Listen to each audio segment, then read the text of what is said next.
kami sampaikan kepada Profesor Dr. Kiai Haji Nasaruddin Umar yang telah memimpin doa. Sidang majelis, hadirin dan saudara-saudara sebangsa dan setanah air yang saya hormati.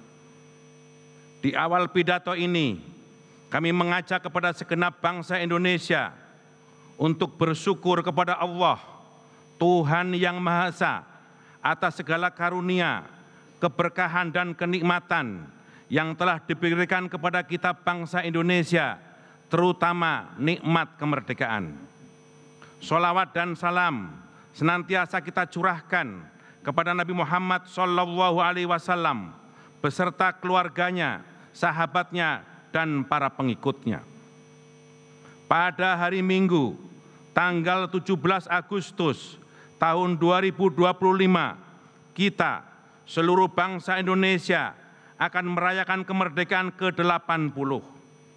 Kita akan kembali mengibarkan sangsaka merah putih dengan penuh haru dan hormat di seluruh penjuru tanah air. Namun, tahun ini peringatan itu telah berbeda dan lebih teristimewa. Kita akan memperingati hari ulang tahun kemerdekaan Republik Indonesia yang ke-80, sebuah angka yang bukan hanya besar secara matematis, tetapi juga monumental dari segi sejarah. 8 dekade yang lalu, proklamasi kemerdekaan dikumandangkan oleh Dwi Tunggal Proklamator kita, yakni Soekarno-Hatta, atas nama bangsa Indonesia. Ini adalah sebuah deklarasi tegas bahwa bangsa Indonesia ingin berdiri di atas kaki sendiri dengan harga diri dan kemanusiaan yang utuh.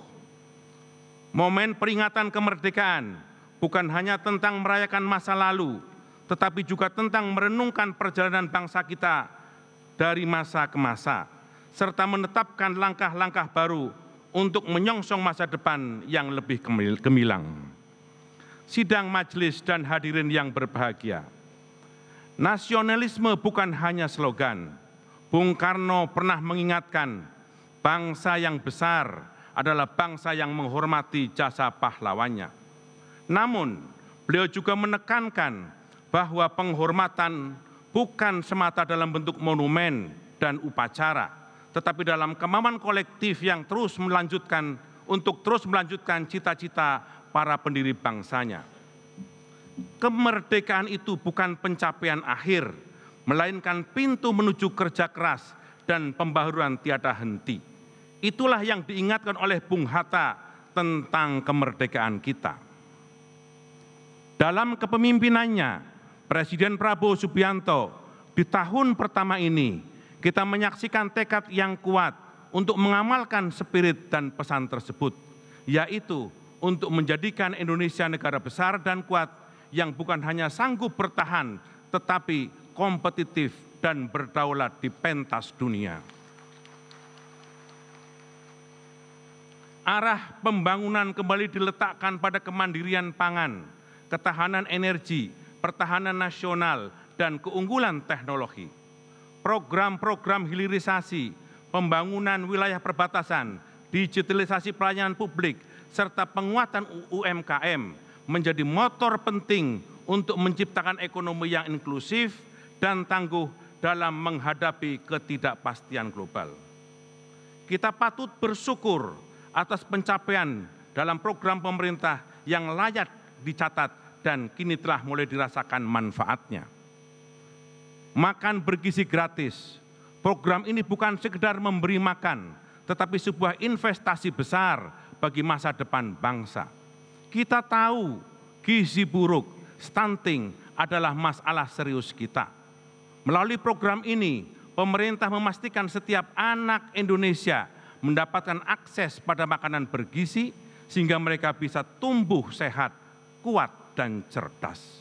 Lebih daripada itu, program ini telah menjadi penggerak ekonomi lokal dan instrumen pemerataan ekonomi. Demikian juga dengan program Koperasi Merah Putih. Koperasi Merah Putih adalah alat perjuangan ekonomi rakyat untuk menjadi kuat secara ekonomi.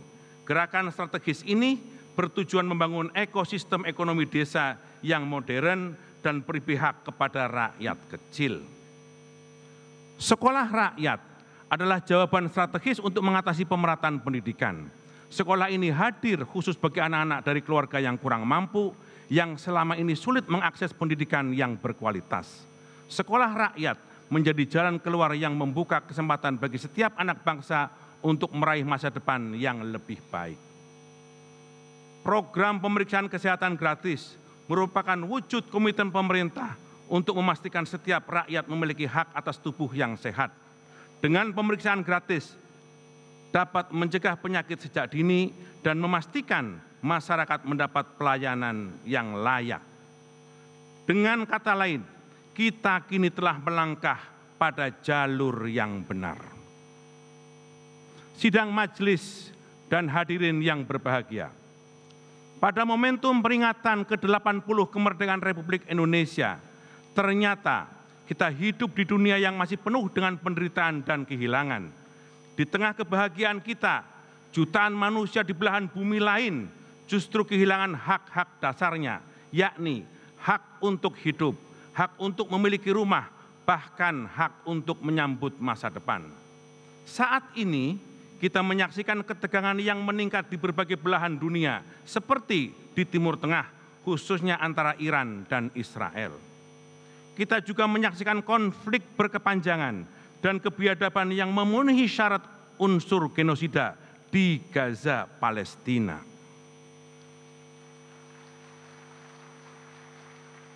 Hampir 100.000 nyawa melayang, mayoritas mereka adalah perempuan dan anak-anak, dan rumah sakit serta sekolah hancur menyisakan puing-puing keputusasaan.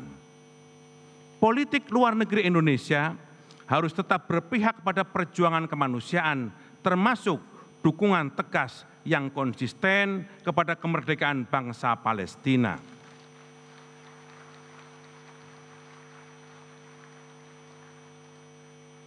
Kita telah membuktikan komitmen itu melalui berbagai forum internasional seperti Konferensi Asia Afrika, Gerakan Non-Blok yang menjadi monumen internasional dan kini menjadi inspirasi bagi banyak bangsa-bangsa di dunia. Oleh karena itu, MPR menyambut baik ikhtiar yang dilakukan oleh Presiden Prabowo Subianto yang selalu menyuarakan perdamaian dalam berbagai forum internasional tentang tata kelola dunia baru, termasuk dukungannya kepada kemerdekaan bangsa Palestina.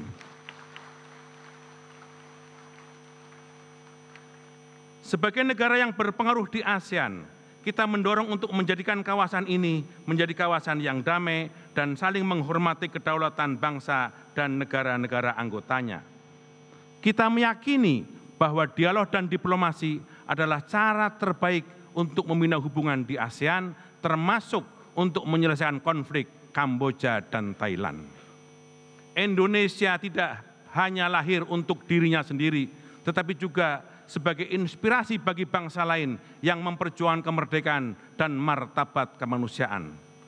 Tekad luhur itulah yang dirumuskan dalam konstitusi dengan visi kemanusiaan yang mulia dan menggetarkan dari Bapak Ibu pendiri bangsa kita, yang kemudian ditegaskan dalam pembukaan Undang-Undang Dasar Negara Republik Indonesia tahun 1945, yaitu kemerdekaan adalah hak segala bangsa, dan oleh sebab itu penjajahan di atas dunia harus dihapuskan.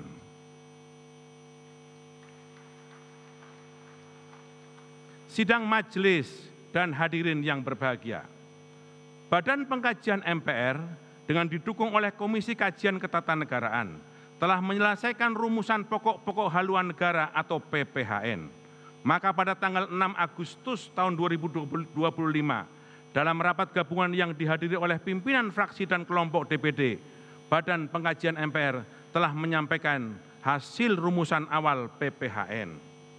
Terkait dengan hal tersebut, kami mengajak kepada segenap lembaga-lembaga negara, akademisi, tokoh-tokoh masyarakat, organisasi kemasyarakatan, dan seluruh lapisan masyarakat Indonesia untuk menyampaikan pandangan dan pendapat untuk memberikan masukan terkait dengan konsep PPHN tersebut. Sidang majelis dan hadirin yang berbahagia, Peringatan kemerdekaan bukan sekedar seremoni. Peringatan ini menjadi ruang refleksi dan evaluasi moral dan konstitusional.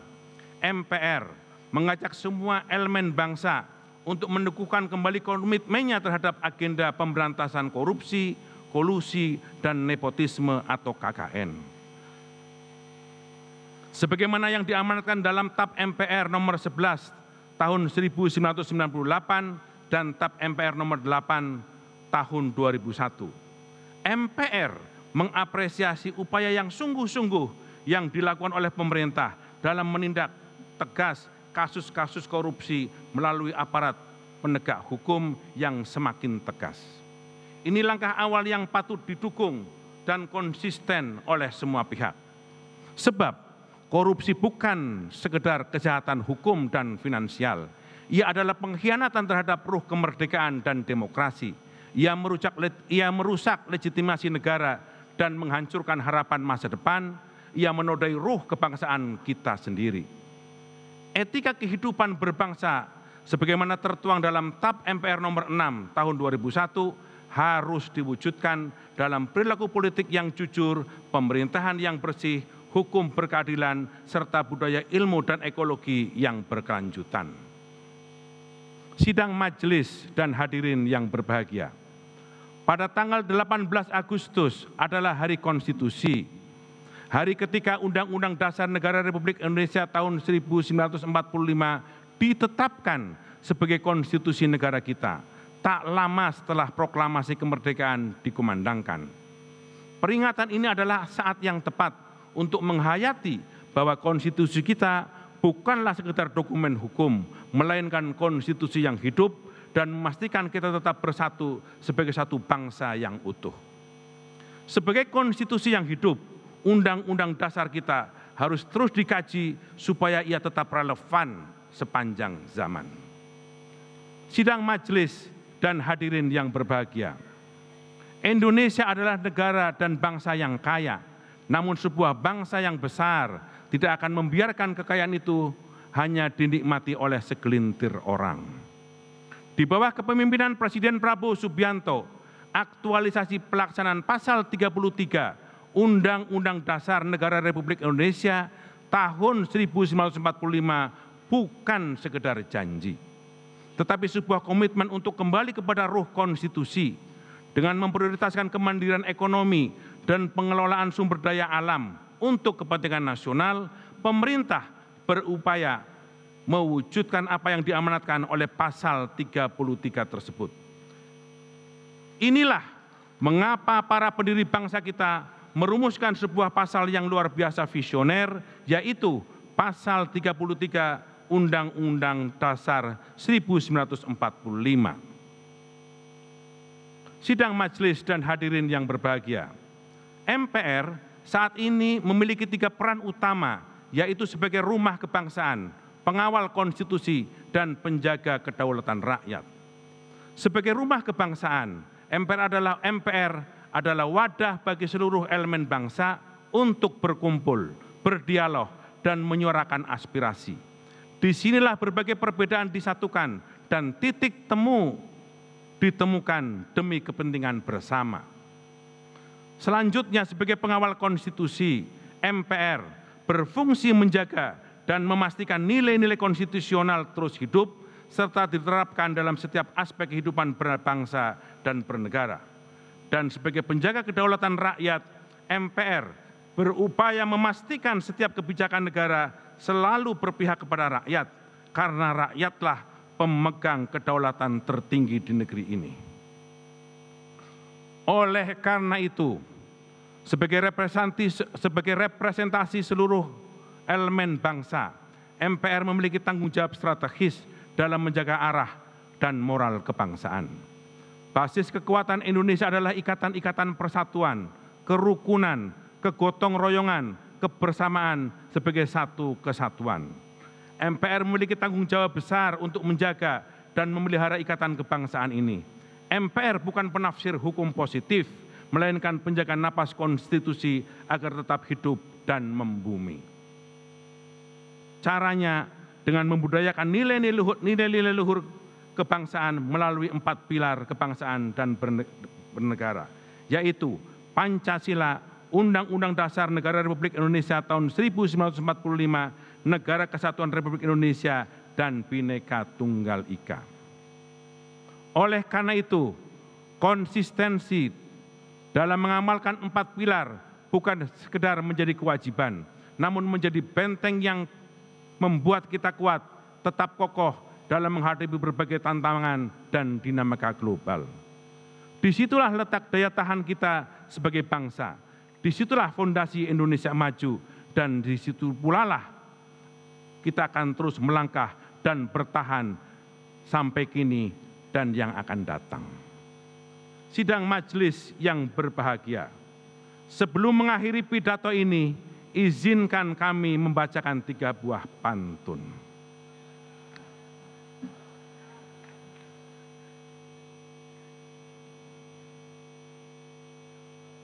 Makan gratis untuk para siswa. Ilmu dan adab dalam membangun bangsa. Nasionalisme kita kobarkan dalam jiwa untuk menuju Indonesia Raya.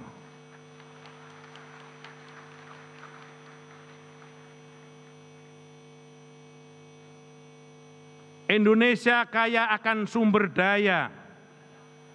Asta cita untuk Indonesia tercinta. Danantara optimalkan aset negara menuju masa depan yang cerah dan sejahtera.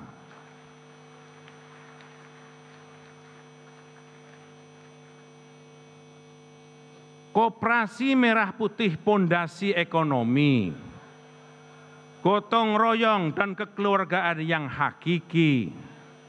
Prabowo Subianto adalah pemimpin sejati untuk Indonesia Raya yang tetap abadi.